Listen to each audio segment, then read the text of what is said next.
Greetings all, Shane Bruce, Restomod Daisy, with an update video. Yeah, be the last time you see this pair of guns here at the Restomod development facility.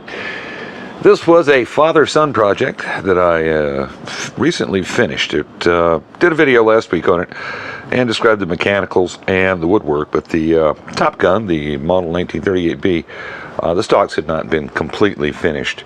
As a result, we decided we'd do one more video to give you an idea of what the pair of them look like now that they're completely done.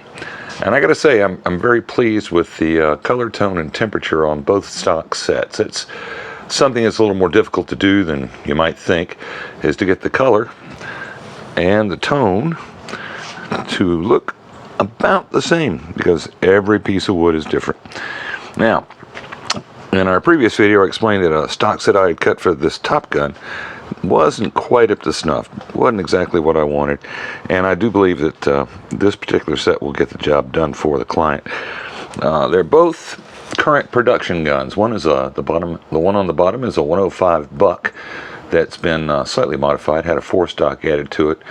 The factory spring stop was removed and replaced with a lower profile spring stop so that we could incorporate a Model 25 flip peep way back at the back end of the receiver, which actually gives this little buck a longer sight radius than its big brother, the 1938B above.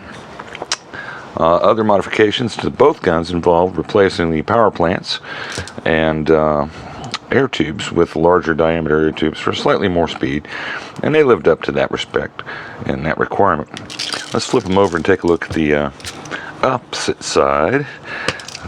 This particular set of stocks turned out just really nice after we got past the underperforming set that we had on the 1938B to start with. Super nice, just look at that. A lot of chatoyance in the stock set. It's tough to see the effect, but as you move, the grain pattern shifts, and that's where the word chatoyance comes from. It's French. It means dancing wood, because as you rotate the stock in a strong illumination, you'll see it actually shift before your very eyes. It's kind of a hypnotic effect, and it's the main reason I like working in curly maple.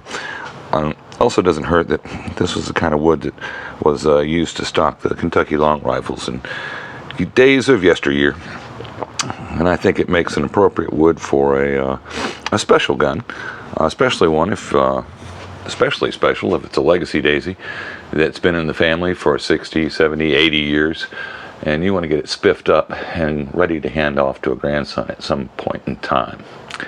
Well, that's the tour. As you can see, the set turned out nice.